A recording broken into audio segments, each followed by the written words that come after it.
I need the money tomorrow, my daughter ordered, handing me her husband's $500,000 debt. And don't be late, he added. I just smiled. Okay. 4 hours later, I was at the airport. When they arrived to collect the money, they found the door locked and a box. They opened it and screamed. Betrayal, revenge, justice. It begins. Before we continue, please subscribe to the channel and write in the comments what time it is where you are now. The doorbell rang 3 times in rapid succession, each chime more insistent than the last. I set down my bourbon and quarterly reports, already knowing who stood on my porch. Through the study window, I spotted their white Tesla Model S gleaming under the security lights. Emily only rang like that when she needed money. I walked through the marble foyer, past family photos that suddenly felt like artifacts from someone else's life. Emily at 5, missing her front teeth. Emily at 18, high school graduation. Emily at 28, her wedding day. Each image now seemed to mock my naivety. She stood there with that forced smile, the one that never quite reached her eyes anymore. Brandon loomed behind her, scrolling through his phone with the intensity of a man checking stocks or scores. Neither looked particularly happy to be here. Daddy! Emily threw her arms around me, holding on a beat too long. The embrace felt calculated, like she was depositing emotional currency for later withdrawal. Brandon brushed past without greeting, his designer shoes clicking against marble as he headed straight for my leather chair. My chair. I followed them into the living room, noting how Emily nervously adjusted the straps of her designer bag, the $5,000 one I'd bought her last Christmas. Brandon had already spread documents across my coffee table like he was conducting a board meeting. Emily perched on the couch edge, her fingers finding the pearl necklace I'd given her for her 30th birthday. She always touched it when she was about to ask for something. Can I get you anything? Water? Wine? I offered, though hospitality was the last thing I felt. Let's cut to the chase, Rob. Brandon didn't look up from arranging his papers. We have a situation. Rob, not Robert, not even the courtesy of Mr. Mitchell anymore. I gripped my bourbon glass tighter and counted backward from 10, an old anger management technique that rarely worked anymore. Emily's voice pitched higher, another tell. Daddy, you know we wouldn't come to you unless it was absolutely necessary. You've always said family comes first, and we're family. What happened to the investment property in Round Rock? I kept my tone neutral, though my jaw had started its familiar clench. Brandon finally looked up, his expression suggesting I'd asked about ancient history. Market corrections, temporary setback. But that's not why we're here. Emily's wedding ring spun around her finger, her grandmother's ring, actually. My mother's. The spinning was her tell when lying, had been since she was 12, and denied breaking Margaret's china. The thing is, Emily started, then stopped, then started again. Brandon's been working so hard on this new venture. Tech startup, very promising, revolutionary, really. How much? I interrupted. The grandfather clock in the corner ticked through 3 long seconds of silence. Brandon's cologne, something expensive and excessive, mixed with the oak and vanilla notes of my bourbon. Emily's heel clicked against the marble floor in a nervous rhythm. It's really not that much for someone of your assets, Brandon said, leaning back in my chair. The leather creaked under his weight, a sound that had always been mine alone until tonight. 500,000. We need it in our account by noon tomorrow. The room tilted slightly. My migraine, the one that always started behind my left eye during times of stress, began its familiar throb. 500,000. Not 50,000. Not even 100,000. $500,000, delivered as casually as ordering takeout. That's, I started, then stopped. Memories flooded in, unbidden. Teaching Emily to ride her bike in Zilker Park, her college graduation at UT, walking her down the aisle at the Four Seasons. Had that girl ever existed, or had I imagined her? Daddy, we wouldn't ask if we had any other option. Emily's fingers moved from her pearls to dab at her eyes, though I noticed no actual tears. The mortgage, the kids' schools, you know how expensive everything's gotten. I did know. I paid for those schools directly. $15,000 per child per semester at St. Andrews. The mortgage on their Westlake home, which I'd covered the down payment for. $200,000 that had been a one-time help 3 years ago. Brandon stood, walked to my bar without invitation, and poured himself 3 fingers of my 25-year-old Macallan. These aren't bank people we're dealing with, Rob. They're serious individuals. Would hate for this to affect your reputation at the country club or the dealerships. The threat hung in the air like Brandon's cologne, obvious, overwhelming, and nauseating. My blood pressure spiked. The migraine exploded from behind my eye across my skull. The room spun slightly, and I gripped the mantel for support. "Daddy, you look pale," Emily said. Not with concern, but calculation, like she was measuring my weakness for maximum leverage. That's when she said the words that changed everything. "If Mom were still alive, she'd be ashamed of how you're treating us." The words hung between us like a blade.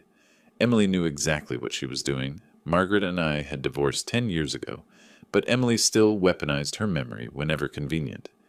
Never mind that Margaret lived happily in Houston with her new husband. Never mind that she'd warned me about Emily's manipulation. In Emily's version of history, Margaret was a saint who would have opened her checkbook without question. "Your mother," I said slowly, "would have told you to get jobs." Brandon barked a laugh from my bar, still holding my scotch like he'd earned it. "Jobs? I'm an entrepreneur, Rob. I create jobs." 3 failed startups in 5 years. A cryptocurrency disaster that I'd warned him about last Christmas. The consulting firm that never consulted anyone. I'd funded them all, every single one, watching money disappear into Brandon's delusions of grandeur. "You missed Sophie's recital last month," Emily switched tactics, her voice trembling with manufactured hurt. "And Max's soccer tournament. But you have time for your quarterly reports?" Those quarterly reports kept their children in private school, kept their Tesla charged, kept their Westlake address respectable. But I didn't say that. Instead, I watched Emily's mascara run in 2 perfect streams. She'd clearly practiced this performance. "Let me understand this." I released the mantle, standing straighter despite the migraine. "You need $500,000 by noon tomorrow. For what exactly?" Brandon and Emily exchanged a glance, the kind married couple's perfect over years of coordinated deception. Brandon set down my scotch and returned to the coffee table, shuffling through papers with the unconscious rhythm of someone used to handling cards or chips. "Real estate opportunity," he said. "Time sensitive. Can't miss this window." "You just said you lost money on real estate in Round Rock." That was different. Brandon's knuckles whitened as he gripped one of the documents. "This is cryptocurrency. I mean, this is a sure thing." The slip was small, but significant. Crypto, not real estate. The same mistake that cost them $200,000 8 months ago. My left hand started trembling, a new development in my 60s. I shoved it in my pocket. Emily's phone buzzed. She glanced at it, typed quickly, then placed it face down. "Daddy, we've supported you through so much. When you and Mom divorced, who stood by you? When the economy tanked in 2020, who helped keep the dealerships running?"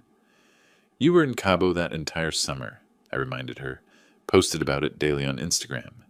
"That's not fair. The wedding." I started listing, my voice steady despite the rage building. 100,000. The house down payment, 200,000. Brandon's first startup, 150,000. The second, 80,000. The third. "That's ancient history," Brandon interrupted, standing now, trying to use his height advantage. "We're talking about our future. Your grandchildren's future." "The grandchildren whose tuition I paid directly to St. Andrews." Emily stood too, clutching her phone. The staged photo from her childhood, the one of us at SeaWorld when she was 7, suddenly appeared on the coffee table. She'd brought it as a prop. "These aren't just debts, Rob." Brandon stepped closer, close enough that I could see the small scar above his left eyebrow. "These are obligations. Serious people with serious consequences. By tomorrow noon, or things get complicated for everyone.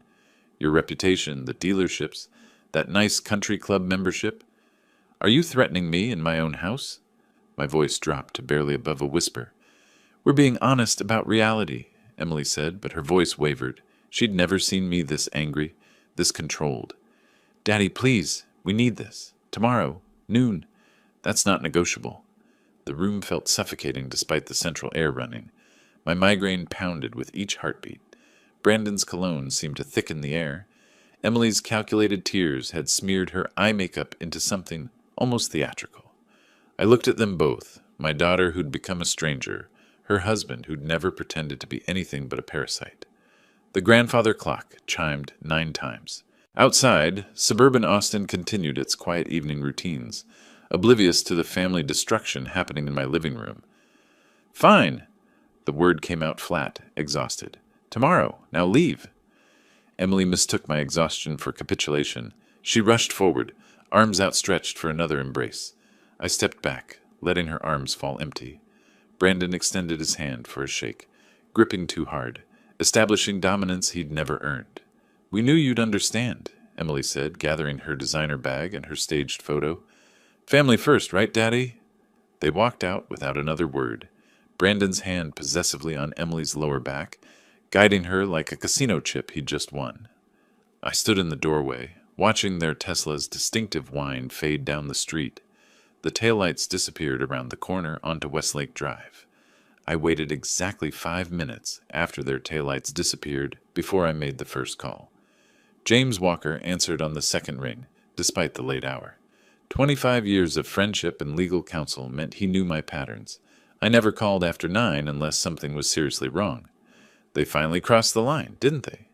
His voice carried no surprise, only resignation. "Noon tomorrow," they said.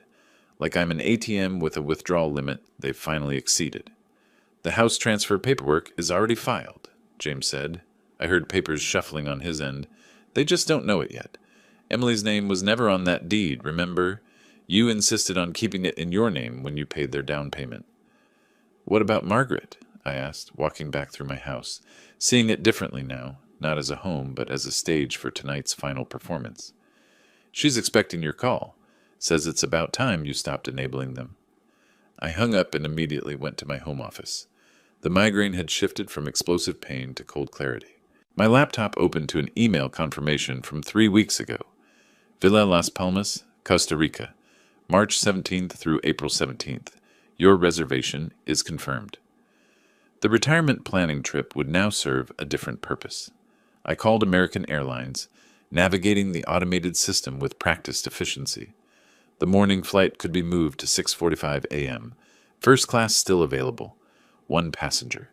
My home safe opened with a combination I'd never shared, not even with Emily. Inside, organized in labeled folders, lay 20 years of financial documentation. Every check, every wire transfer, every loan. Brandon's signed agreement from December 2023, promising this would be the last request. Emily's Instagram posts from the past year, printed and dated, showing their lavish lifestyle while claiming poverty. Shopping sprees at the Domain, dinner at Uchi, weekend trips to Napa. I found an old Amazon box in the garage, ordinary and unremarkable. Inside, I arranged 3 document sets with a lawyer's precision. First, the deed to their house. Second, the complete loan history. $847,000 over 8 years, meticulously documented. Third, the legal notices James had prepared months ago, hoping we'd never need them. At the bottom, I placed a USB drive containing tonight's security footage. The cameras I'd installed after a break-in 2 years ago had captured everything. Emily's rehearsed tears, Brandon's threats, their coordinated manipulation. On top, I placed a single note. "You wanted it tomorrow. Here's what you're really getting." The packing took 30 minutes. 2 suitcases, efficiently filled with tropical weight clothing, essential documents, medications. My dealership manager, Jake, received a brief email. "Family emergency. You're in charge. Details to follow." I stood in the hallway, looking at the family portrait we'd taken 5 years ago at Laguna Gloria. Emily's smile looked genuine then, or maybe I just wanted to believe it was. I lifted the heavy frame off the wall, turned it backward, and rehung it. The blank canvas back seemed more honest somehow. In my bedroom, I removed my University of Texas class ring, the one Emily used to play with as a child, pretending she'd wear it someday. It went into the box with everything else. The migraine had completely faded now, replaced by something closer to anticipation. My phone showed 3 text messages from Emily. I deleted them without reading. Brandon had called twice, probably to reinforce tomorrow's deadline. The voicemails could wait forever. I made one more call, this time to Margaret in Houston. She answered immediately, as if she'd been waiting by the phone. Robert? James called me. Are you really doing this? Should have done it years ago. She's our daughter. Margaret's voice carried sadness, not judgment. But she's not the daughter we raised anymore, is she? No, she's not. The Costa Rica place? You'll be safe there? It's a vacation, a long one. Jake can handle the dealerships. The lawyers can handle everything else. Margaret was quiet for a moment. You know she'll try to find you. Let her try. By the time she figures out what's really in that box, I'll be drinking coffee on the beach, deciding whether to ever come back. We said goodbye without sentimentality. Margaret understood what Emily had become, maybe before I did. Mothers always know. At 11:30 p.m., I stood in my dark kitchen, drinking water and studying the refrigerator covered in my grandchildren's artwork. Stick figures labeled Grandpa and Me Fishing at Lake Travis, a crayon drawing of my dealership with Grandpa's work scrawled beneath. I carefully removed the fishing picture, folded it, and placed it in my wallet. The children weren't responsible for their parents' choices. I set the box on the porch table where they'd be sure to see it. The doorbell camera would capture their reaction when they opened it at noon, expecting a check and finding instead the complete dismantling of their illusions. The alarm was set for 4:30 a.m., 6 hours until my new life began, 6.5 until theirs fell apart. The alarm cut through darkness at exactly 4:30 a.m. No snooze button, no hesitation. I'd trained myself over 32 years of early dealership meetings to wake instantly, and today that discipline served a different purpose. The coffee maker gurgled to life, already programmed the night before. Colombian dark roast, the kind Emily always complained was too strong when she still visited for breakfast. The ceramic mug warmed my hands, an anniversary gift from her 10 years ago when she still remembered such dates. Through the kitchen window, Austin's skyline began its slow awakening, office buildings lighting up floor by floor while most of the city still slept. I moved through my house with deliberate precision, documenting each room like a detective at a crime scene. The master bedroom still held Margaret's mother's portrait. Emily had always wanted it, never asked nicely enough to receive it. Her childhood room, long since converted to an office, still displayed her high school trophies. State debate champion, National Honor Society, the daughter I'd raised versus the stranger who demanded money 12 hours ago. The pool area looked serene in the pre-dawn light. I'd taught Emily to swim there, her fearless splashing at age 4. Last July, Brandon had gotten drunk at our 4th celebration, fell in fully clothed, then blamed me for the pool's placement. Even then, I'd written the check for his ruined designer watch. The Bentley purred to life in the garage. I chose it over the Tesla. Brandon had too many memories in that car, too many assumptions about inheritance. The streets of Westlake Hills lay empty except for garbage trucks, beginning their Saturday routes. I drove past Emily's neighborhood, every house dark, peaceful. They were sleeping, probably dreaming of ways to spend my money. The radio played classic rock, and the Eagles' Take It Easy filled the cabin. The irony wasn't lost on me. At the intersection of Bee Cave and Walsh Tarleton, I considered calling Margaret, but decided against it. James would handle that conversation better than I could. Mopac stretched ahead, nearly empty. I passed 3 of my dealerships, their lots full of inventory that would soon be Jake's responsibility. The flagship location still had my photo in the lobby. That would need changing. Near 5th Street, I noticed Brandon's favorite bar, the Velvet Room, where his gambling connections congregated, where this whole disaster had really started. Construction on Congress forced a detour through 2nd Street. The city I'd built my business in for 3 decades looked different in the pre-dawn darkness, like a stage being set for a play I'd no longer attend. James's office occupied the 42nd floor of the Frostbank Tower. At 5:30 a.m., the building stood mostly empty except for security and the obsessively ambitious. James waited in the conference room with Sophia Chen, his paralegal, documents spread across the mahogany table with military precision. A box of Krispy Kreme donuts sat in the center, our tradition for major deals since 1999. "You look surprisingly rested," James observed, sliding the power of attorney across the table. "First good night's sleep in months." I signed with my father's fountain pen, the one Emily didn't know existed. "Limited scope, I see. 60-day expiration, only property transfers and financial restructuring. Can't have you selling her organs after all. His attempted levity fell flat. We both knew this was necessary surgery, not revenge. Sophia presented the property documentation with clinical efficiency. The interesting part, Mr. Mitchell, is the timing. The transfer was actually executed yesterday at 4 p.m., before they came to my house. 3 hours before. Emily's house has been legally yours since she signed those papers in 2020. She never read past the second page. The irony was perfect.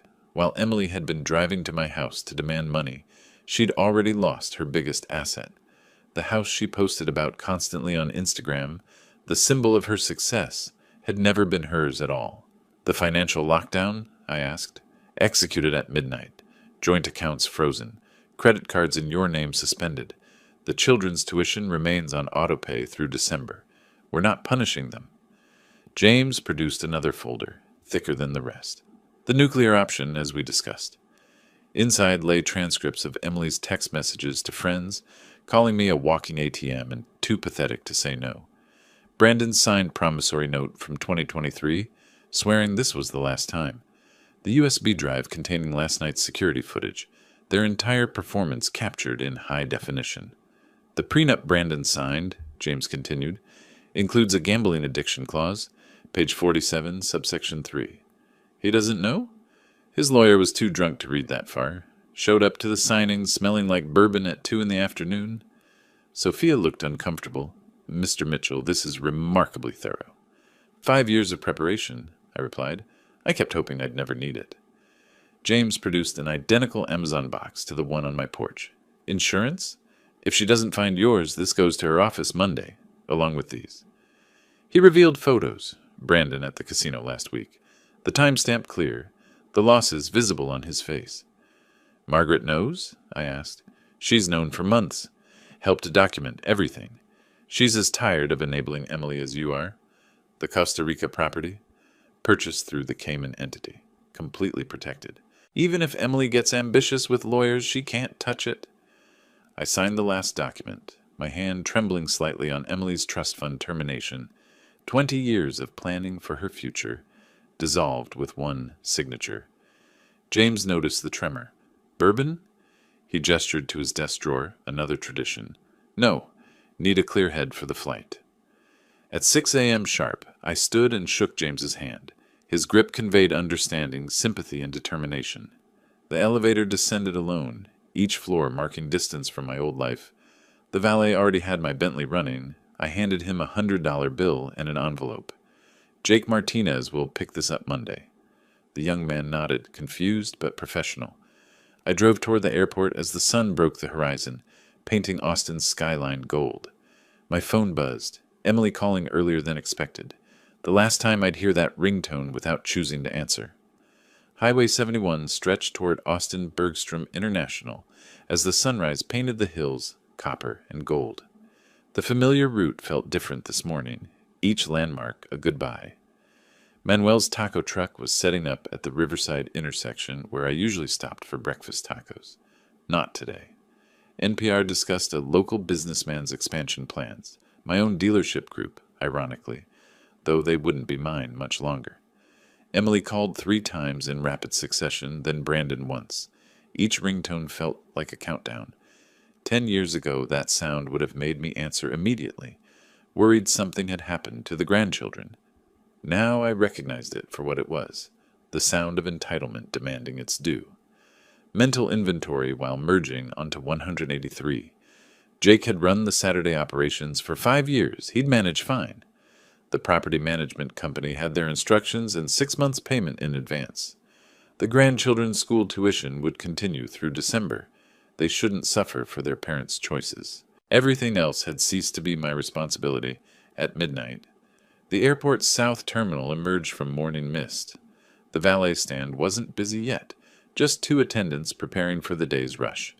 Tommy, who'd parked my cars for 3 years, looked surprised. "Early flight, Mr. Mitchell?" "Change of plans." I handed him the keys and an envelope. "Jake Martinez will pick this up Monday. His information's inside." "Everything all right, sir?" "Better than it's been in years." I didn't look back at the Bentley. That car had driven Emily to her wedding, Brandon to countless bars, me to endless ATM withdrawals. Let Jake decide what to do with it. The first-class counter stood empty except for Michelle, who'd checked me in for dozens of business trips. Costa Rica today, Mr. Mitchell? I have you on the 6:45 to San Jose? That's right.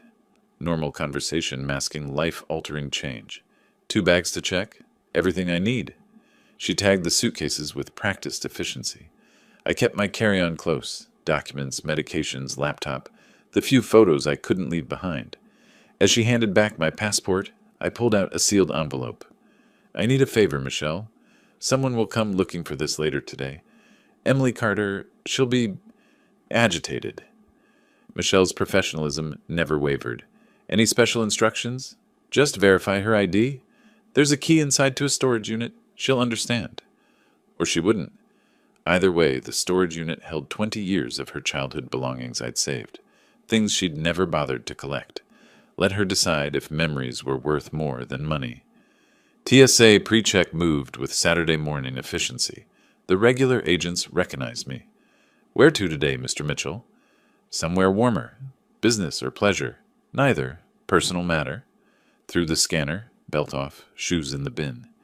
The mundane ritual of modern travel felt surreal against the backdrop of deliberate life demolition. I collected my belongings, each item returning to its designated pocket except my phone, which stayed off.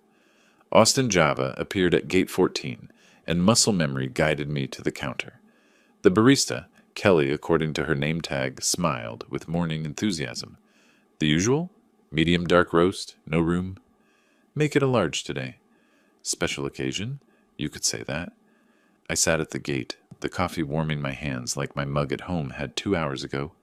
My phone showed its final statistics before I powered it completely off. 7 missed calls from Emily, 3 from Brandon, 12 text messages, 2 voicemails. Emily's last text caught my eye. Dad, call me back, having weird dreams about money. I typed a response. Dreams and reality are often different. Deleted it. Typed again. Check the porch. Deleted that too. Finally typed, ask James Walker. Then deleted that as well. Instead, I powered the phone off, removed the SIM card, and dropped both in the nearest trash bin. The investment phone could become someone else's problem. First-class passengers for Flight 447 to San Jose, Costa Rica, now boarding. The gate agent scanned my boarding pass with a practiced smile. The jet bridge stretched ahead, each step lighter than the last. The flight attendant welcomed me to seat 2A, window, left side. I accepted the offered champagne, unusual for 7 in the morning, perfect for this moment. Other passengers filed past. A honeymoon couple, giggling and touching constantly, reminded me of Margaret and myself 35 years ago. A business traveler typed frantically on his laptop, chasing some deadline that seemed monumentally important. That had been me once, building an empire for a daughter who'd only seen ATM codes. An elderly woman settled in 3C with knitting needles and yellow yarn, like Emily's grandmother used to do before the arthritis won. Excuse me? A familiar voice made me freeze. Margaret stood in the aisle, designer luggage in hand, looking exactly as composed as she had during our divorce proceedings. She settled into 2B. Across the aisle, close enough to talk, far enough to maintain boundaries we'd established a decade ago. James called, she said simply. Thought you might need backup. It's not your fight anymore. Hasn't been for 10 years, but she's still my daughter. Someone should be there when she lands. There? I bought the condo next door 6 months ago. James really is thorough. Found it, negotiated the price, handled everything. I've been planning this as long as you have. The captain's voice interrupted. Slight delay for our final passenger. My chest tightened. Emily? Had she figured it out early? Brandon? The door opened, but it was just a harried businessman, apologizing as he squeezed past to economy. Did you tell her? I asked Margaret. Tell her what? That her father finally stopped enabling her? That her husband's a parasite? That she became exactly what we swore she'd never be? No, Robert. She'll figure it out herself. Today, actually. The door closed with pneumatic finality. 7:05 a.m. Pushback. 7:15 a.m. Engines roaring to life. Acceleration pressing me back into leather that didn't smell like Brandon's cologne or Emily's perfume. Austin shrank below, the hills and lakes I'd called home for 30 years becoming abstract geometry. Somewhere down there, Emily's alarm was going off. In 4 hours, she'd arrive at my empty house. In 5 hours, she'd find the box. In 6 hours, my old life would be completely dismantled. The flight attendant appeared with breakfast menus. Business or pleasure? I considered the question. Neither. It's justice. Margaret laughed, the first genuine laugh I'd heard from her in years. That's the Robert I married. Welcome back. Below, Texas disappeared under clouds. At exactly noon, when Emily expected $500,000, I was having lunch above the Caribbean. Margaret reading beside me. Both of us finally free from the daughter we'd loved and lost years before the money ran out. I learned what happened next, the way I learned most things about Emily's life, secondhand, through cameras and witnesses. A father watching his daughter's life like a documentary he couldn't turn off. James sent me the security footage 3 days later. I watched it on my laptop from the Costa Rica balcony, Pacific waves providing an oddly peaceful soundtrack to my daughter's meltdown. The timestamp showed 12 p.m. exactly when the first text arrived. Your transaction has been completed. That was James, confirming the house transfer had been recorded.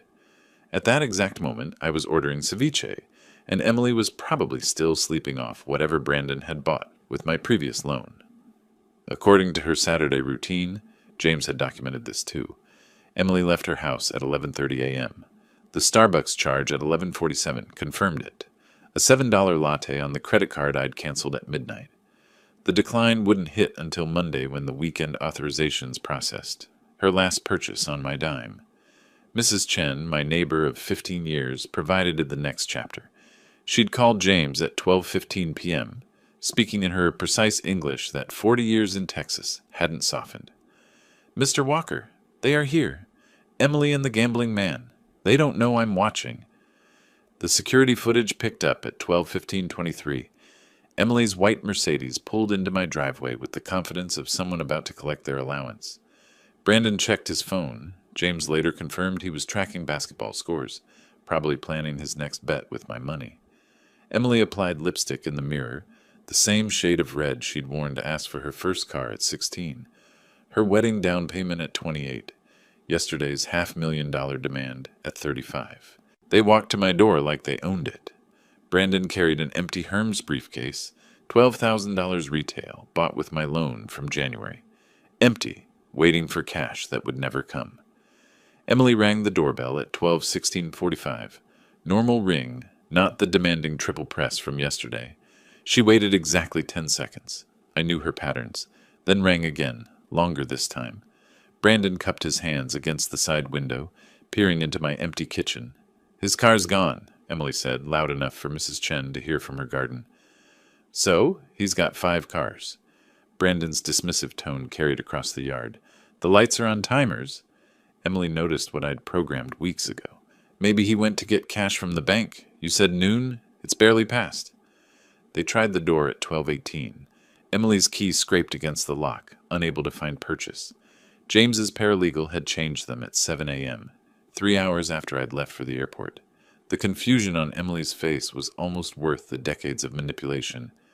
Brandon spotted the box at 12:20:33, just an Amazon package on the porch table, unremarkable except for Emily's name in black Sharpie across the top. She opened it casually, probably expecting a late birthday gift or apology present. The first document she pulled out was the deed to her house.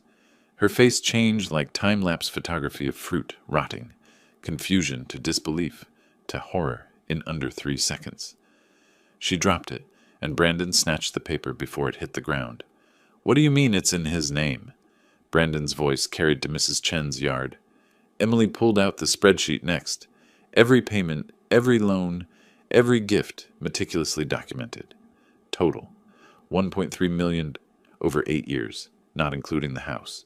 Her hands shook as she reached the bottom line. The photographs came next. Brandon at the Palms Casino last Tuesday. The timestamp's clear, his losses written on his face. Then the promissory note he'd signed, swearing December's money was the last he'd ever request. Emily's text messages to her friends, printed and highlighted. Dad's too pathetic to say no, and he'll cave, he always does. And my personal favorite, I deserve this money more than he does. At 12:23:17, Emily's phone buzzed. The first credit card decline, then another, then another. Chase, American Express, the Nordstrom card, all suspended, all in my name, all canceled at midnight while she slept. Brandon tried calling someone at 12:24. His bookie, James discovered later, who informed him that credit extensions required collateral, not promises. Emily collapsed onto my porch steps, her designer dress crumpling against concrete I'd had resurfaced last summer. She found the USB drive at 12:25:44, plugged it into her phone with trembling fingers. Her own voice echoed from the speaker, tinny but clear. Just take whatever he gives you. He's too pathetic to say no. Then Brandon's voice. These aren't bank people, Rob. They're serious individuals. The prenup appeared last. Page 47 was highlighted in yellow. The gambling addiction clause circled in red. Immediate forfeiture of marital assets if gambling debts exceeded $50,000. Brandon had passed that threshold 3 years ago. Brandon threw his briefcase at my door at 12:27:31. The handle broke off, Herman's leather scattering across my porch. Emily's sobbing became audible on the recording, not the pretty tears from yesterday, but raw, ugly sounds of someone realizing they'd played themselves. Mrs. Chen emerged at 12:28, all 4 feet 11 inches of her, holding her phone like a weapon. I'm calling the police if you don't leave. This is my father's house, Emily screamed, mascara creating abstract art on her cheeks. Not anymore. Mr. Mitchell sent me the property transfer notice this morning. You're trespassing. Brandon stormed to the car at 12:30, leaving Emily to gather scattered papers. Her fortune now just litter on my porch. She left some behind. The wind would handle those. Brandon peeled out, leaving tire marks on my driveway that the property manager would bill to their account. At 12:30:45, exactly when Emily discovered her inheritance had evaporated, I was watching the ocean from a beachside restaurant. The waiter had just asked if I was celebrating something. A graduation? I told him. Your child? He'd asked in accented English. No? Mine. James called Monday with the epilogue. Emily returned Sunday morning with a locksmith who refused the job once he verified ownership. She tried climbing the fence until the security company responded. The police gave her a trespass warning. Brandon never came back. James heard he'd moved to his brother's house in Dallas. Divorce papers already filed. 3 days later, sitting on my balcony with Margaret reading beside me, James asked if I wanted to see the complete footage. No, I said, watching pelicans dive for fish. The screaming I'd heard for 5 years was finally, blessedly, silent. James sent me the parking garage footage 3 days later. I watched it from my deck in Costa Rica, pelicans diving for fish in the background, while my daughter's life imploded on my laptop screen. The timestamp showed 7 p.m. March 16th, exactly when I was having my first peaceful dinner in years. Their Mercedes screeched into the underground parking of Emily's condo building. Even without audio, Brandon's body language screamed rage. He slammed the door so hard the car alarm triggered, its lights flashing like a distress signal nobody would answer. Emily chased him to the elevator, clutching those documents like evidence in a murder trial, which in a way they were, evidence of the murder of their delusions. The building's elevator audio, which James's paralegal somehow obtained, captured their conversation in devastating clarity. Emily's voice, shrill with betrayal, "You said it was commercial real estate." "It was." Brandon's denial came quick, desperate. The casino was just stress relief. Stress relief? Stress relief? The sound of papers hitting flesh, then the elevator's pleasant ding, doors closing on Emily's raw sobbing. By 7:30, Emily had started an Instagram Live that would become legendary among Austin's social circles. James's paralegal screenshotted everything before Emily deleted it. Minutes later, there she was, mascara creating abstract art on her cheeks, wine glass trembling in her manicured hand. When someone you trust betrays you. She held up the house deed to the camera, Brandon visible in the background, throwing clothes into a suitcase. When your whole life is built on lies. The wine glass flew across the room, shattering against their wedding photo. Stream ended. 47 people watched Emily Carter, social butterfly of Westlake, self-destruct in real time. 3 were employees from my dealerships who immediately forwarded the recording to James. Brandon's mother called my office Monday morning, her voicemail preserved in James's meticulous records. Mr. Mitchell, Brandon's been missing since Saturday night. Emily says you've kidnapped him. A pause, heavy with maternal desperation. I know that's crazy, but do you know where my son is? I didn't, but I knew where he'd been. Brandon had spent those hours calling everyone he'd ever met with money. Country club friends, college roommates, even his ex-girlfriend's father. Each conversation shorter than the last. Each rejection adding weight to his desperation. His mother heard him say, voice cracking, "It's not just money anymore. These people don't play." Between 8:30 and 10 p.m., Emily dove deep into Google's legal advice. Her search history, visible because she'd used my Amazon account to access the Wi-Fi, read like a map of denial. Can father take back Gift House, Texas? How to break power of attorney. Statute limitations, financial gifts, Texas. Emergency bankruptcy lawyer, Austin. Can casino debts affect spouse, Texas? Cheap divorce attorney, no money down. The last search hurt more than I expected. Not because she wanted to divorce Brandon, that was overdue, but because she immediately went looking for someone else to fund it. Rachel, Emily's best friend since college, called Margaret around 10 p.m. Emily had finally played the entire USB, not just yesterday's pathetic comment. 5 years of family gatherings, birthday parties, and holiday dinners, all secretly recorded. Emily's voice calling me a walking ATM at her 30th birthday. Brandon joking about bleeding the old man dry at Thanksgiving. Emily coaching Brandon on manipulation tactics before our anniversary dinner. The Christmas toast where they'd mockingly thanked good old dad, the family bank. She played it 3 times, Rachel told Margaret, like she couldn't believe it was real. The credit card cascade started at exactly 10:17 p.m., each declined notification pinging to James's monitoring system. Chase Sapphire declined. American Express Platinum suspended. Nordstrom invalid. Even her Starbucks card deactivated. A DoorDash driver filed a complaint the next day. Emily had ordered $200 of sushi, planning to pay cash. No cash in the house. The driver threatened small claims court while Brandon was already at a pawn shop with her jewelry. Emily's Facebook posts between 11 p.m. and midnight became Austin gossip legend. Each deleted within minutes, but screenshots spread like wildfire. Betrayed by blood. When your father chooses money over family. Anyone know employment lawyers? Selling designer bags. Serious inquiries only. The comments she hadn't expected poured in immediately. Her cousin, "Didn't you just post from Cabo last week?" High school friend, "Thought your dad bought you everything." Former coworker, "Aren't you the one who quit working after marriage?" While Emily's world crumbled, Margaret and I sat on the beach deck playing poker. A local guitarist strummed nearby, and I tipped him $100 to play "Take It Easy" by the Eagles. Margaret laughed. First genuine laugh I'd heard from her in years. "You're terrible at poker," she observed, taking my chips. "I'm free," I replied, and meant it. Mrs. Chen called James again at 11:45 p.m. Emily had returned to my house, just sitting in her Mercedes in the driveway. Not trying to enter, not raging, just sitting, staring at dark windows like they might suddenly illuminate with forgiveness. She sat there for an hour, Mrs. Chen reported. When she finally left at 1 a.m., she looked different, like she aged 10 years in 10 hours.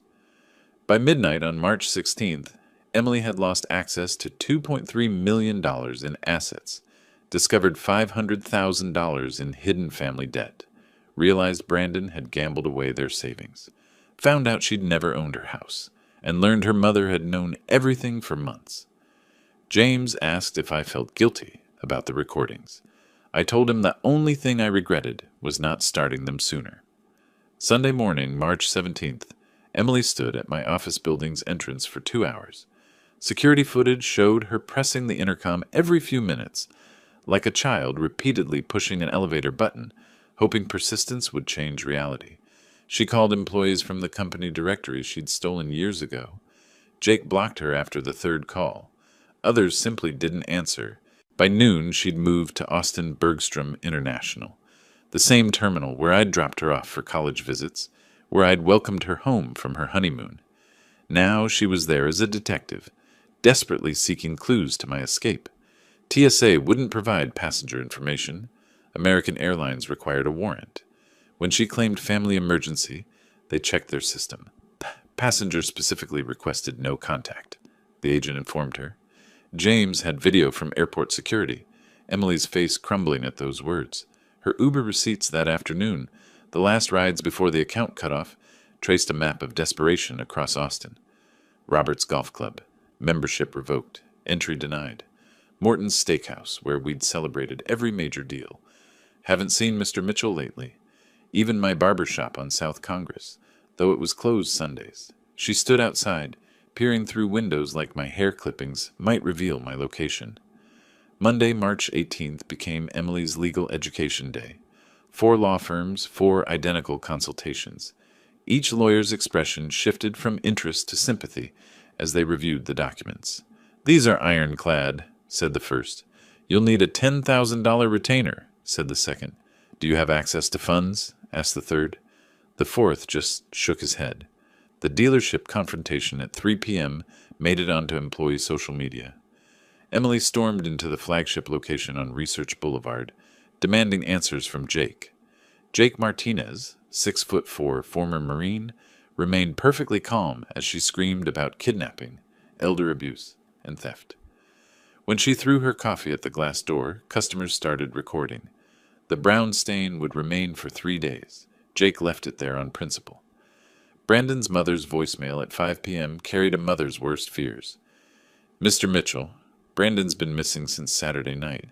Emily says you've kidnapped him. I know that's crazy, but do you know where my son is?" Tuesday, March 19th, the real creditors arrived. Not bank representatives in polyester suits, but 2 men in Italian leather who knocked politely and spoke softly. They left a business card with just a phone number. No threats, no violence, just the weight of unspoken consequences. Emily called Brandon 47 times. His phone had been off since Saturday. Her Instagram stories that afternoon, screenshot by her sorority sisters, documented the pawn shop tour. Designer bags worth $30,000, $8,000 cash. Jewelry worth $50,000, except the wedding ring, $15,000 cash. Brandon's 3 abandoned watches worth $40,000, $12,000 cash. Still $465,000 short of what they needed. That evening, Margaret took Emily's call. She recorded it with legal permission, knowing I'd need to hear it eventually. "Mom, did you know?" Emily's voice sounded younger, almost childlike. "About Brandon's gambling? 6 months ago? Why didn't you tell me? Would you have listened?" Silence. Then, "I need money." "So did I during the divorce. You said I should be independent." The call ended with Emily's sob, cut short by Margaret's disconnect. Wednesday, March 20th. Emily entered James's office wearing the same designer dress from her Cabo Instagram posts the week before. The irony wasn't lost on James, who noted it in his report. Same conference room where I'd signed the papers. Same chair where Brandon had spread his lies. James showed her everything with clinical precision. Power of attorney predating her emergency. The house deed trail, her signature from 2020, never reading past page 2, gift tax returns proving every dollar was a gift, not a loan. Brandon's promissory note, his signature bold and undeniable. "He's my father." Emily's desperation cracked her voice. "He has to help me." "Legally, he doesn't." "What about grandchildren support?" "Trust funds in their names only, untouchable until 18. "This is elder abuse." "He's 62, sound mind. Left voluntarily." James accidentally left Brandon's credit report visible on his tablet. Emily's eyes widened as she absorbed the full catastrophe. $500,000 in gambling debts. $200,000 in personal loans she'd never known about. $100,000 in credit cards he'd hidden. Even an attempted second mortgage on her house, denied due to ownership issues. The final envelope slid across the mahogany table with whispered promise. Mr. Mitchell authorized one final gift. Inside, a $10,000 cashier's check and a note in my handwriting. "For a fresh start, Dad." Emily tore it in half. The pieces fluttered to the carpet like dead leaves. She immediately asked if there was another. There wasn't. There never would be. Meanwhile, I was learning Spanish from children on the beach. Roberto El Rico, they called me, laughing as I mangled pronunciation. My blood pressure had dropped 20 points. I slept 8 hours straight. Hadn't thought about Emily in 2 days until Margaret mentioned her. Wednesday night, James reported. Emily left my office at noon. Security footage shows her sitting in the lobby until the building closed at 9 p.m. The guard said she asked if you ever talked about her. He lied, said yes, said you spoke fondly. She said, "Thank you," and left. That night in Costa Rica, I dreamed about teaching Emily to ride her bike again, but this time, when I let go, she kept pedaling away until she disappeared. The Austin American-Statesman article arrived in my inbox April 3rd. Local businessman missing after financial scandal. Brandon Carter, 38, hadn't been seen since March 19th. Wife filed missing person report. Police found no evidence of foul play. His car at airport long-term parking, ticket to Vegas, purchased but never used. The creditors returned to Emily's condo April 5th. More insistent this time, according to the police report Emily filed. They left a photo from February, Brandon at the casino, markers scattered on the table, owing $500,000. Emily requested a restraining order. The judge asked about the money owed. Order denied. Her garage sale that weekend became neighborhood entertainment. The Facebook group posts, forwarded by James's investigator, painted a portrait of decline. Moving sale, everything must go. Furniture that once hosted charity galas. Brandon's golf clubs, custom fitted, sold for $200. Wedding china, Waterford crystal, $50 for the complete set. Her wedding dress preserved in acid-free tissue, no takers at any price. A neighbor posted, "Sad. A year ago she hosted that autism charity gala here, raised $50,000. By mid-April, Emily's job applications flooded Austin's employment market. 47 positions in 2 weeks, tracked through LinkedIn. Interior design firms, employment gap too long. Retail positions, overqualified. Finally, Nordstrom hired her, the same store where she'd spent thousands monthly. Starting pay, $15 hourly, plus commission. The universe's sense of irony remained intact. April 15th, an eviction notice appeared on her condo door. 3 months behind on the mortgage, Brandon had handled finances, never mentioned the mounting debt. $4,500 monthly payment, $13,500 owed, plus late fees. May 15th deadline to pay or vacate. She discovered this returning from her first day at Nordstrom, still wearing the employee name tag she'd once ignored on others. The divorce filing on April 18th read like a corporate dissolution. Abandonment cited as cause. Brandon must be served. Location unknown. Judge allowed publication notice in 3 newspapers. Cost, $500 Emily didn't have. She used her Nordstrom employee discount to buy a suit for court, the first clothing she'd purchased with earned money in 7 years. While Emily rebuilt from ashes, I built something new in Costa Rica. My days developed a rhythm I'd forgotten existed. Sunrise with howler monkeys. Coffee overlooking the Pacific. Morning swims in water clear enough to see my feet. Lunch at Manuel's beach bar where nobody knew about dealerships or daughters. Local kids called me Roberto El Rico, Robert the Rich. I taught them English in exchange for Spanish lessons. Their parents invited me to dinners where nobody mentioned money, investments, or opportunities. Real conversations about football, fishing, and the weather. Nobody asked for anything except to pass the salt. Margaret took up painting, producing terrible seascapes that made us both laugh. We hadn't laughed together since Emily turned 16 and started seeing us as resources rather than parents. Not romantic between us, that died long ago, but peaceful, like survivors of the same shipwreck, sharing a lifeboat. My transformation surprised the doctor in San Jose. Blood pressure down 30 points. Weight dropped 20 pounds without trying, off 3 medications. What changed? He asked in accented English. Everything. Nothing. I'd stopped funding other people's lives and started living my own. April 25th, TMZ broke the story.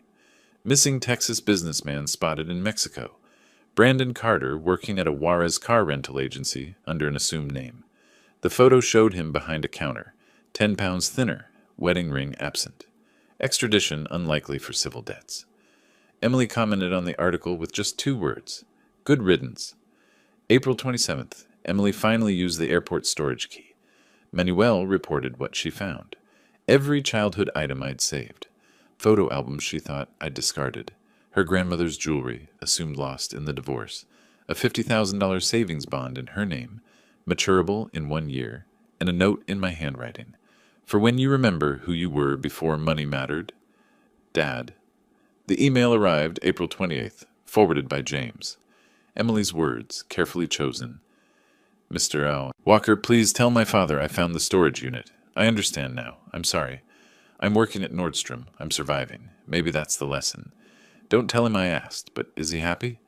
Emily, James asked if he should respond. April 29th, sunset on the beach. Margaret reading beside me. The same guitarist from my first night playing nearby. The same spot where Emily was discovering the box that changed everything. Tell her yes, I said to James over the phone. Tell her I'm happy. And tell her the bond was her mother's idea. Anything else? Tell her I'll be here when she's ready to visit. But she pays her own way. That night, I watched Costa Rican families on the beach. 3 generations playing together. No one staring at phones. Everyone engaged in actual conversation. Poor by American standards. Wealthy by every measure that mattered. Emily texted James, Thank you for telling me. Maybe Christmas, if I save enough. First time in 5 years she'd mentioned saving for anything. April 30th, Manuel's band played at the beach bar. They dedicated a song to Roberto El Rico. Not the Eagles this time, but a local folk song about a man who found treasure by giving everything away. Margaret translated, tears in her eyes. It wasn't really about me. It was about every expat there, all running from something, all finding something else. James called that evening to say Emily had sold her Mercedes, bought a 10-year-old Honda, started a savings account, posted on Instagram about the dignity of honest work. Should I keep monitoring her? He asked. No. The lesson was learned. The teaching was over. The learning, maybe, was just beginning. The eviction notice had been on Emily's door since April 15th. By May 5th, James told me she'd exhausted every option, pleading with property management, offering partial payments, even attempting to negotiate with the building's owner. She never knew I'd sold that property to a REIT in January, anticipating exactly this moment. Security footage from the building showed her renting the smallest U-Haul available that Saturday morning. Loading it alone took 12 hours. Mrs. Peterson, whom Emily had complained about for years, those loud grandchildren, offered help from her balcony. Emily's pride, even broken, wouldn't let her accept. She struggled with a leather couch she'd bought with my money, dragging it inch by inch to the truck while neighbors watched from their windows. The storage unit she could afford held everything except clothes and her laptop. 1 month prepaid, cheapest facility in Austin. Pure irony. Her unit sat directly next to the one I'd left for her, the one with the bond. She passed it daily, oblivious. May 10th brought Brandon's final communication, a registered letter from Juarez, requiring signature. The postal worker later provided an affidavit for Emily's divorce proceedings, describing how her hands shook as she signed. Inside, 1 page, Brandon's handwriting. Emily, by the time you read this, I'll have a new name and new life. The men looking for me won't find me. Don't try to either. I'm sorry about your father's money. But you were the one who said he'd never cut you off. We both gambled. We both lost. The prenup your dad made me sign means you get nothing from me anyway. Consider us even. B. Her Nordstrom manager called James out of concern. Emily didn't show for 3 days. When she returned, she'd dropped 10 pounds, her eyes hollow. The manager nearly fired her. For the first time in Emily Carter's life, she begged, actually begged, kept the job by promising perfect attendance going forward. May 15th, eviction day. Emily's new address, a studio apartment above a taco shop on East Riverside. Same neighborhood she'd called sketchy when visiting college friends. 400 square feet. Window AC unit rattling like dice in a cup. Shared laundry in a basement that smelled of mildew. $700 monthly, cash only, no credit check. The second job started May 16th. Denny's night shift, 11 p.m. to 7 a.m. The same Denny's where she'd made a scene 2 years prior, demanding the manager over cold eggs. Now she served drunk college students and exhausted nurses for 213 hourly plus tips. Her new schedule became robotic. Wake at 5 a.m., Nordstrom from 6 a.m. to 2 p.m., sleep from 3 p.m. to 10 p.m., Denny's from 11 p.m. to 7 a.m., repeat. Sundays off spent doing laundry and preparing meals. Rice, beans, the cheapest chicken she could find. Margaret visited May 24th. She called me that evening, her voice careful. Emily had hung one item on the studio's water-stained wall, our photo from her college graduation. The designer clothes were gone, replaced by Walmart basics. 20 pounds lost, cheekbones sharp as accusations. Their conversation, as Margaret recounted, "I helped your father plan this. I know. Are you angry? I was. Now I'm too tired to be angry. The bond was my idea. Insurance for when you hit bottom. This is bottom? No. Bottom is when you stop blaming everyone else." Emily's admission came slowly, like pulling teeth. "I was a terrible daughter." "You were a spoiled daughter. There's a difference. Is there?" "Terrible can't be fixed. Spoiled can be outgrown." Memorial Day weekend arrived with Austin's typical heat. Emily worked a double at Nordstrom, time and a half for holiday pay. Denny's afterward was slammed with drunk partiers. She made $300 in tips in one night, the most money she'd touched since March. The Denny's security camera captured her at 7:15 a.m., May 31st, sitting in her Honda counting tips. Crying. Not the manipulative tears I'd seen so often, but something raw. She later wrote to James that it was the first money she'd truly earned. No manipulation, no family name, no expectations. Just work. Her phone records showed a text, typed but never sent. "Dad, I made $300 tonight. By myself. I know you won't see this. I know you're gone. But I wanted you to know. I'm starting to understand." She deleted it, but the phone company's records remained. Meanwhile, in Costa Rica, the rainy season had started. I'd begun teaching English at the local school, volunteer work. The kids called me Teacher Roberto. Nobody knew about my money. Margaret painted terrible landscapes, selling them to tourists for $20, donating proceeds to the school. We ate dinner together most nights. Simple food, rice, fish, plantains. Better than any country club meal. James sent his last update. Emily's working 2 jobs, living in studio, surviving. My reply, stop monitoring. She needs to do this alone now. May 31st, midnight. Emily started another Denny's shift. Memorial Day crowd filtering in. She tied her apron, picked up her order pad, approached a table of drunk fraternity boys, the type Brandon would have pledged with. "Welcome to Denny's. What can I get started for you?" One recognized her, his voice loud with surprise. "Emily? Emily Carter? From the country club?" She didn't flinch. "That's me. Now what can I get you?" James told me later that was the moment, serving pancakes to people who knew her former life, that Emily stopped being my daughter and started becoming herself. June had brought Austin's full summer heat, and Emily had found her rhythm. Nordstrom customers started requesting her specifically. She'd become genuinely helpful rather than judgmental. The Denny's night shift nurses tipped extra because she remembered their coffee preferences without asking. No sugar for Beth, extra cream for Susan, decaf for Maria, who was trying to quit. Her coworker at Nordstrom told James that Emily was down to size 4 from size 10. Not from dieting, from working. Walking miles daily across retail floors, carrying loaded trays all night, eating only what she could afford. Her cheekbones could cut glass, but her eyes had gained something they'd never held before. Awareness.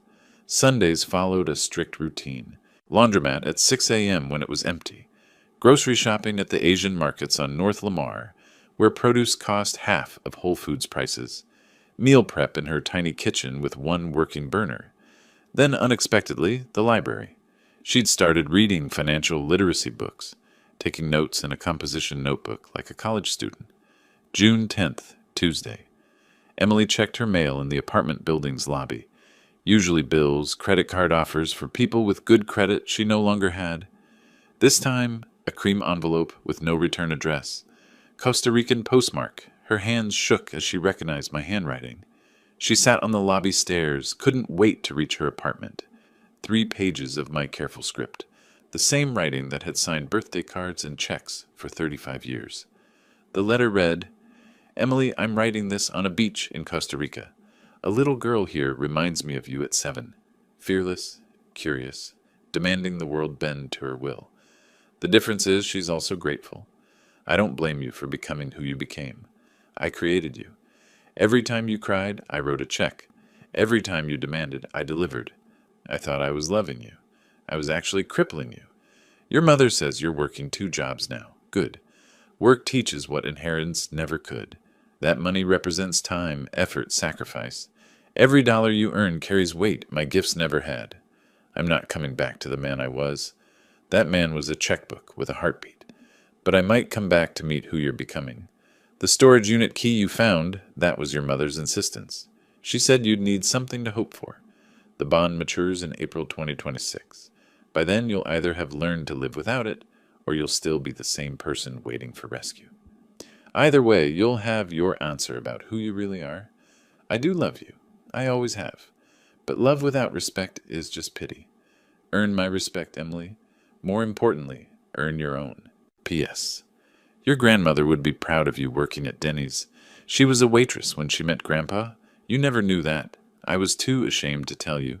Now I'm ashamed I was ashamed. Emily carried that letter in her apron pocket for the next week. Her co-worker at Denny's said she'd read it during breaks, crying in the bathroom. Not angry tears, but something deeper.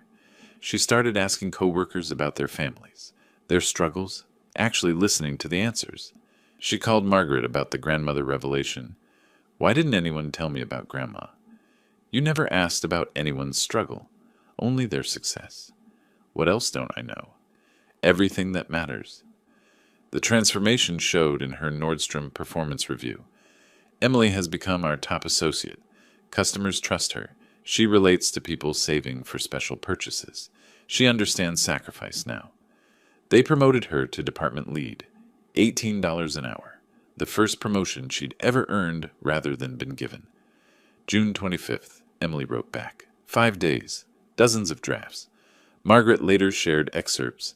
Dad, I'm writing this at 3 a.m. between jobs. My feet hurt. My back aches. I've never been happier. Not happy like champagne and shopping happy. Happy like I earned this sandwich happy. Happy like customers asked for me by name happy. Happy like I paid my own rent happy. I was so angry when you left. How dare you abandon me? Now I understand. You didn't abandon me. You freed me. From myself. From what we'd both let me become. Brandon is gone. Good riddance. He was my mirror, reflecting back my worst qualities. We were parasites feeding off each other's entitlement. When the host disappeared, we had nothing. I don't want your money anymore. That's not bravado. I need the bond to eventually get a better apartment. But I want it to be seed money for the life I'm building, not a rescue from the life I'm living. Come back when you're ready. Not to save me, just to see me, the real me. The one who is buried under designer labels and demands. P.S. I kept one thing from my old life. The photo of us at my graduation. You looked so proud. I want to earn that look again. The letter reached me, July 2nd, Independence Day week. Fitting timing. I read it on the beach while Margaret looked over my shoulder. She gets it, Margaret said. Getting it and living it are different things. Give her time. How much? How long did it take you to really change? I'm still changing. Exactly. June 30th, 11 p.m. Emily starting her shift. A regular customer, an elderly man who always sat alone, ordered his usual. Tonight he said something different. You look lighter, dear, somehow unburdened. Emily smiled, a real smile. I'm learning to carry my own weight instead of expecting others to carry it for me. He left a $20 tip on an $8 check. The note said, "For your education fund, a fellow traveler." I decided that night to go back in August. Not to rescue her, not to test her, just to witness who she was becoming when no one was paying her way. I landed at Austin Bergstrom at 10 a.m. on August 15th, 2025. Same gate I'd departed from in March. 5 months felt like 5 years. Margaret stayed in Costa Rica. This is your journey to finish, she'd said. The rental car was a modest sedan, not the luxury vehicle Robert Mitchell would have demanded. I drove past my dealerships, thriving without me. Good. Past Emily's old condo building where a new family occupied her former balcony, their happiness uncomplicated by debt. Checked into a Hampton Inn, not the Four Seasons. Part of my new life, comfort without excess. Called James. I'm here. She doesn't know? No. Want to see her natural life, not a performance? Nordstrom. She's there until 6. At 4 p.m., I stood in Nordstrom at Barton Creek Mall, watching from across the floor. Emily knelt beside an elderly woman, helping adjust shoe fit, patient, kind. The Emily I knew would have called another associate for that task. She'd changed physically, lean but strong, moving with purpose rather than entitlement. Her uniform was simple but neat. Hair in a ponytail, no more weekly salon visits. Her face without makeup was beautiful in a way I'd never seen. Honest. At 5:30 I approached like any customer. "Excuse me, I'm looking for comfortable walking shoes." She turned, froze, her mouth opened wordlessly, then quietly, "Dad? Hello, Emily?" Neither of us moved, 5 months of change suspended between us. Then she laughed. Not bitter or hysterical, just laughed. "You're shopping at Nordstrom? You haven't bought your own clothes in 20 years. Things change." "Yes, they do." She couldn't leave the floor, so I stayed as a customer. We talked carefully while she showed me shoes. "You look different," I said. "I am different. Poverty's an effective diet plan." "It's not poverty, it's reality. Same thing when you're used to fantasy." She rang up the shoes, applying her employee discount without asking. Pride in small gestures. "I get off at 6, then Denny's at 11. Can we have dinner between?" "I can't afford dinner out. I'll cook." "Where do you live?" She hesitated, then gave her address. "It's not what you're used to." Neither am I anymore. At 6:30 I climbed the stairs to her studio. She'd changed from her uniform into worn jeans and a t-shirt, both clean but clearly second-hand. The apartment was tiny but immaculate. 1 chair, 1 stool. She gave me the chair. "It's not much," she started. "It's yours." That makes it everything. On the wall, our graduation photo. On the counter, my letter. On a tiny bookshelf, financial planning books from the library. I cooked pasta with the groceries she had, basic but fresh. She watched me cook, something we hadn't done together since she was 10. "Mom says you're teaching in Costa Rica." "Volunteering. English to local kids. For free?" "Best things I've done lately have been free." We ate at her small table, with plastic plates and mismatched forks. Better than any country club dinner. "I hated you," she said suddenly. "I know. I mean really hated you. Wanted you dead." "I know. How could you leave me with nothing? How could I leave you with everything? It was killing you." "It was killing both of us." "Yes." Silence settled. Not uncomfortable. Necessary. At 9 p.m. she needed to prepare for Denny's. I pulled out an envelope. "This isn't rescue, it's investment." Inside, a $5,000 check and a contract. "What's this?" "Business proposal. You work for me, not at dealerships. New project, teaching financial literacy to young adults. You know the cost of not knowing." "I'm not qualified." "You're uniquely qualified. You've been both sides. Rich without understanding. Poor with awakening." She read the contract carefully. "Fair salary. No special treatment. Performance-based raises." "This isn't charity. This is business. You fail, you're fired. Daughter or not. And if I succeed, then you'll have succeeded." At 10:30 she had to leave for Denny's. She hugged me. First real hug in years. Not manipulation or performance. Connection. "I'll call you tomorrow, after I read the contract again." "Read it 3 times. That's another lesson." "I'm learning. We both are." 1 month later, Emily accepted the position but kept Denny's weekends for 6 months. Wanted a backup plan. Smart. Her first financial literacy workshop had 12 attendees. A year later, she spoke at colleges. 2 years later, she was writing curriculum for school districts. She never touched the bond when it matured, using it instead as a house down payment. The cash she used came from her own savings. Brandon never returned. Heard he married a wealthy widow in Cancun. The cycle repeating. Not our problem anymore.